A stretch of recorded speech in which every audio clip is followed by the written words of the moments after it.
Hello, everyone. Y'all, I'm super excited because it is Black Children's Book Week.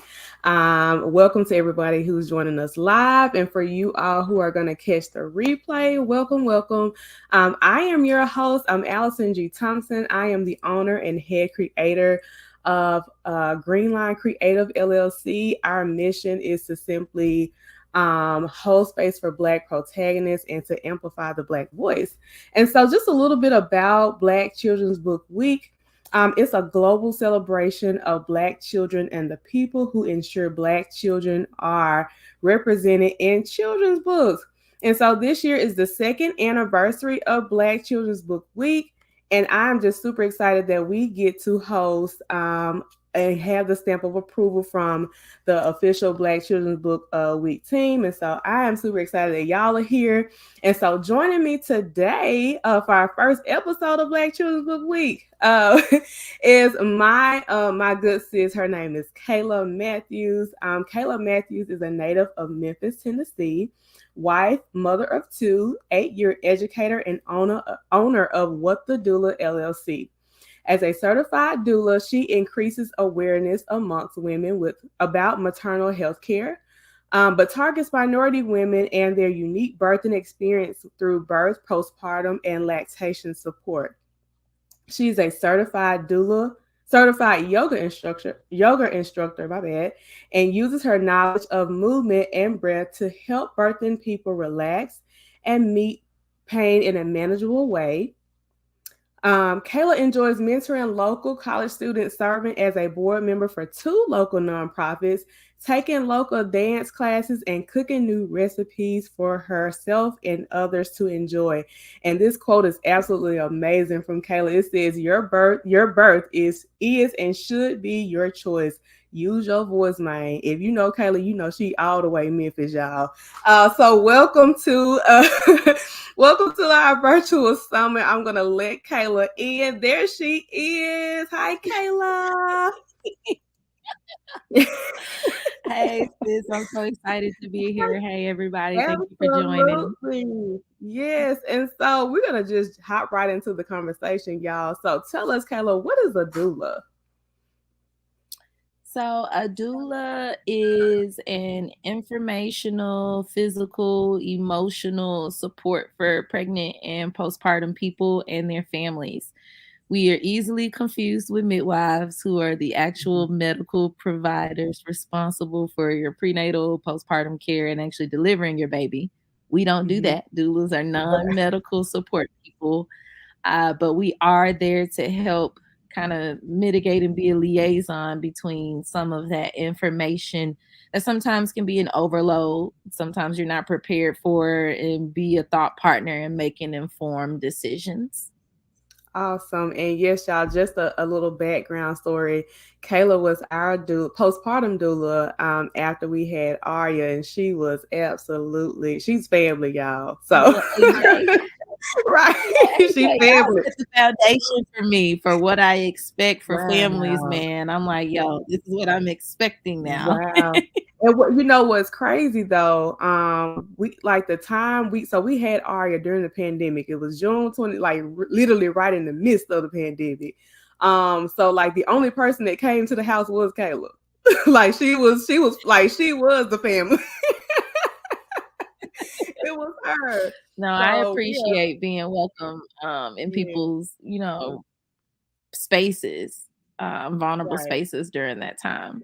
Yes, absolutely. So what introduced you to being a doula and just Black birth work period? So I had my first child fairly young. I was 22, and Mhm. I was under the care of a midwife in my college town, but I knew I'd be moving, and the city that I was moving to wasn't really known for midwifery. So my care provider and birth and plans and everything were going to change.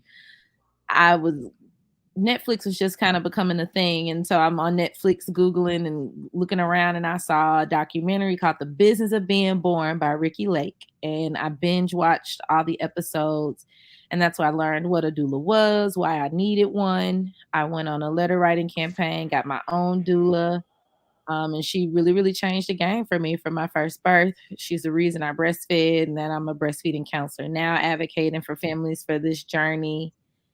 And when I had my second child, I've been in the classroom as a teacher, I think 7 years at that point, and I just knew something wasn't there anymore for me. And postpartum anxiety hit. My therapist asked me, "What could you do that wouldn't feel like work?" And I'm like, talking about breast and babies, and like helping people breastfeed. Like that's what I want to do. Yeah. And at first I said, "Oh, I could be a midwife," and I just threw it out there. Mhm. And that wasn't realistic for me because at the time I didn't know any midwives. Now that is realistic for me because I'm actually starting my student midwifery journey this month. I'm really excited. But then I, backtracked and said I could be a doula though, because Mhm. I know some doulas, and it Mhm. started from there. Bam. Awesome. Yes. And you are going to be an amazing midwife. You're going to be catching all the babies. And I I can't wait. received I it. I cannot received wait. it, God. I received it. Yes, I can't wait. Oh, so we are celebrating Black Children's Book Week. And so again, it's a global celebration to ensure Black children are represented in books and in media. Do you have any books or know of any books that have like Black children and breastfeeding and birth and all that good stuff? Yes. So I actually make it a goal of mine to try to have books about breastfeeding, birth Mhm. work, and then specifically BIPOC centered books in my Mhm. library for clients. It's actually cool, even though yours aren't breastfeeding centered. Your books are in my library for clients to check out and read to their children. But some of the immediate books that come to mind, three of them are actually from local authors that I'm about to name out. Working for Mommy's Milk Factory Mhm. by Chanel Talbert. She's a local lactation counselor and one of the leaders of the Baby Cafe here. It's a really cool book about involving children in what it takes to make mommy's milk. Mhm. Um, then you have nurture for the nurturer. This is Yeah. actually one of my favorite devotional type books to give to my breastfeeding moms for their postpartum journeys now. Mhm. Larita Taylor is a local certified lactation counselor and PhD, um, and degree holder. Sorry, and Mhm. it has 12 meditations and devotionals that you can go through that really, really help and uplift you on your breastfeeding journey. Wow. And then there's a book by Maya Janelle Peak about having a baby. I want to say, is it mommy's Mhm. having a baby? Mommy's What's having a what's what? my Mommy's having yeah, a money what? tell me what? And Yeah, it's a yeah. cool mommy's having a what? And it's a cool kids illustration Mhm. of what it's like to have a baby. Because some people are having babies in hospitals and some people are having babies outside of hospitals, and it kind of Mhm. walks through that Oh, yeah. journey. A recent addition to my library, though, that isn't from a local author, but I love it since I'm going on this midwifery journey now, is The Women Who Caught the Babies, a story of African Mhm. American midwives. Mhm. Um, I got that off of Amazon. It was a recommendation from a mom who owns a bookstore here.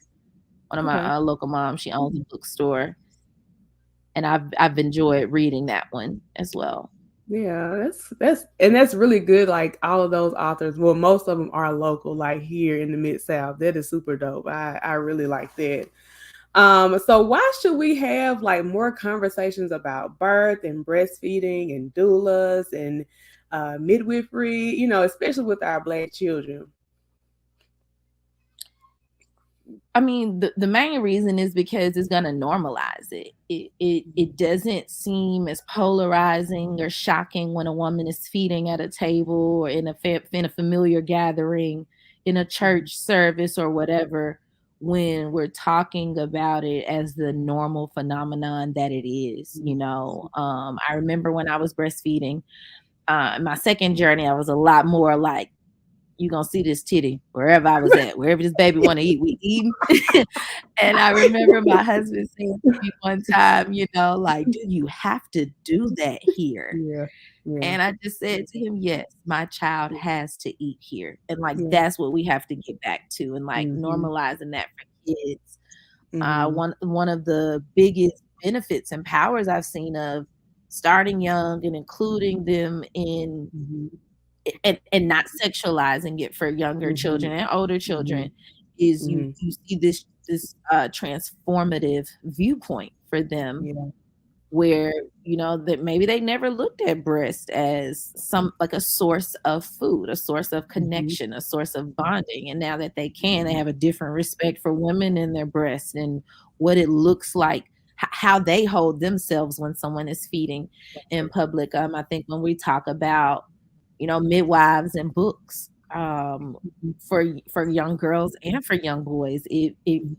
opens up the doors and the pathways of alternative ways of having our babies. We all used to have baby, or everybody used to have their babies by midwife at some point back in the day, and Right. now it's Right. it's the flip of that. We're all in a Yeah. hospital, and going back to our heritage, our roots, our history, Mhm. what we've known as a people, as a culture, specifically in the African American community. Books are a great way of helping us ground in our tradition, Yeah. and I tell the just stories the way we need them to live on.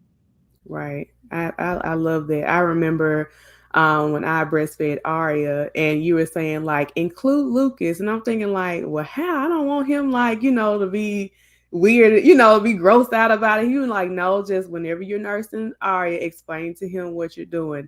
And so Lucas had gotten to the point whenever I nurse Aria, he'll say, the breastfeeding is so sweet. And I was like, oh, and he felt included in the because I didn't nurse Lucas. I wanted to, but I was like, I Mhm. had so many issues. Like, okay, I don't think I'm producing enough milk. The lactation consultant was like miles away, and she was no help on the phone.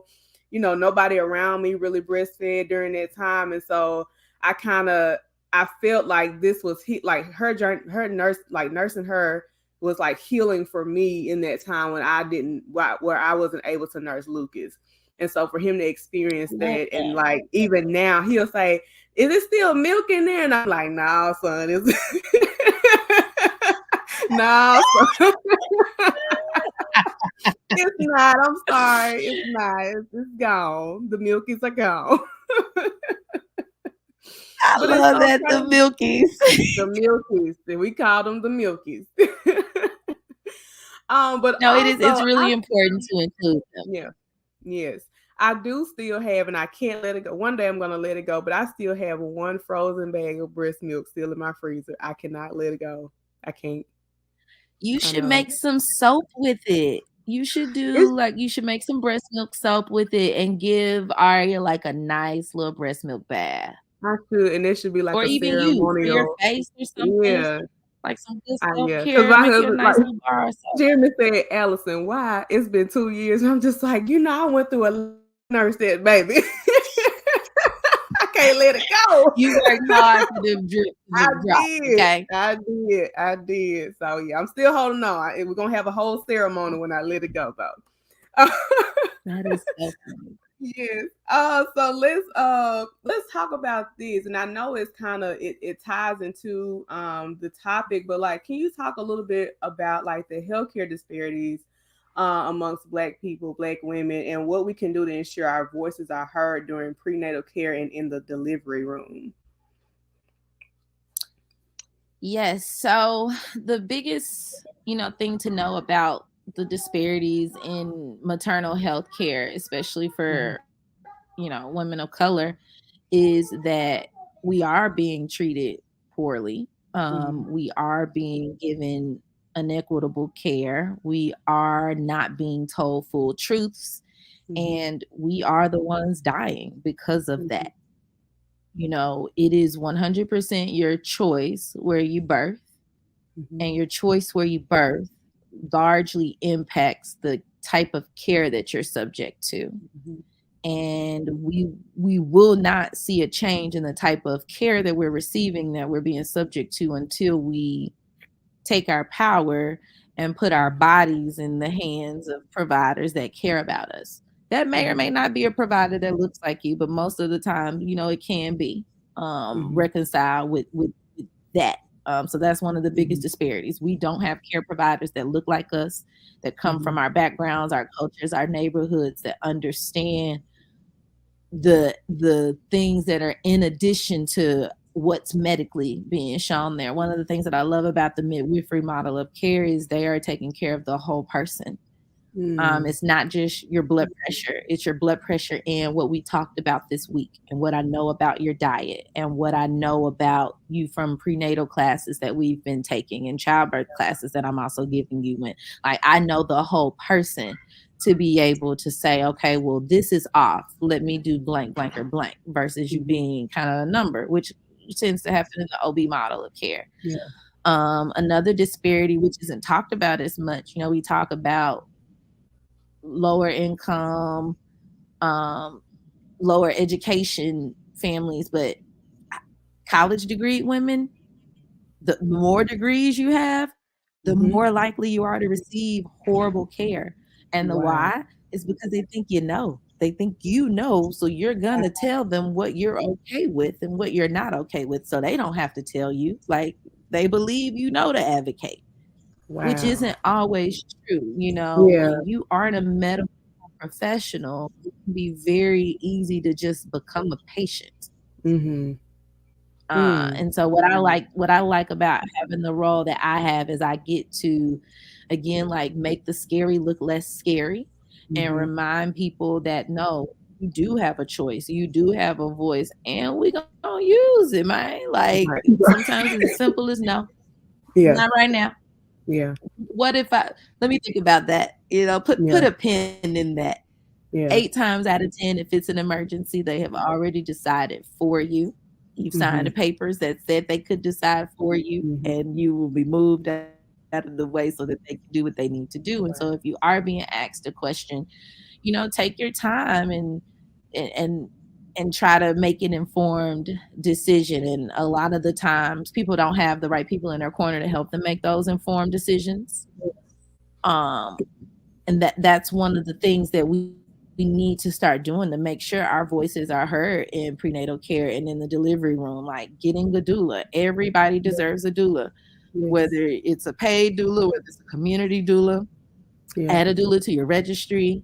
You need a birth doula and you need a postpartum doula, because the advocacy doesn't just stop in prenatal care in the delivery room. It continues in postpartum. It continues with your feeding choices. It continues with your mental health. All of these things make up, maternal health care.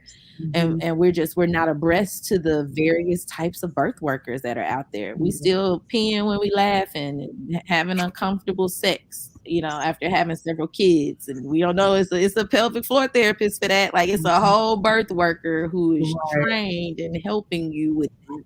She gave me my sex life back. I'm telling you, Yeah. like, Yeah. Yeah. we gotta have more conversations like this and talk about what we don't know, so that we can be that change. Yeah. And I think about us as people, like, some of us may say, well, I got my mom, I got my auntie, my grandmama, they'll be there to support me. But like sometimes not saying that you don't need those individuals, you absolutely do. However, times are changing swiftly. Like the things you're telling me Mhm. now, that wasn't the case. That may not have been the case 5 years ago. And so I think you Mhm. really need to have somebody in your corner who knows the medical jargon, who knows, the constant changes of the medical field, and knowing that you do have a choice of where you birth. And so yeah, grandmama may not know it, auntie may not know it, mama may not know it. So I think it's super important to have knowledgeable, certified, credentialed individuals in your corner. People Period. don't get all people don't pay Period. all No, this money for nurses. seriously. Yeah. You see, you brought up a good point though. A lot of Yeah. people will rely on that. Well, I have insert whatever family member or Mhm. support person that you have, and Mhm. I welcome those people on the team. You should have your village, and Yeah. having a doula, a labor coach, or whatever people want to call themselves, having us on your team allows those people to play their role well, and Yeah. allows us to bring our expertise to enhance and elevate their roles. Like, I don't know a grandmama who wouldn't want to know an extra thing to be able to look more informed. Yeah. Yeah. Like, Yeah. And you're not that you're like doulas are not the people to take the place of anybody on in your village. Like that's I don't and I think there may be another misconception like, this person is coming in to take my place. And I don't can you talk a little bit more about that and like maybe what you have encountered with some families? yeah. So, one of the things I really like to dispel at the consultation and then just throughout all the prenatal visits is that I do not supersede or take over your primary support person's role or any other support people's roles. If Mhm. anything, I enhance and elevate and help you create boundaries around what that looks like. Mhm. The cool thing about having a doula is you pay for me to tell me how you want to be treated, and I do that. Your mama is not always going to treat you how you tell her to treat you, Yeah. Yeah. regardless of how you say it and how you want it done. And so that's Yeah. something I can help you process. It's something I can help you figure out. It's something we can actually include, mom support people, whomever, we can include them in on it so that Mhm. they know what these boundaries are and what we're expecting.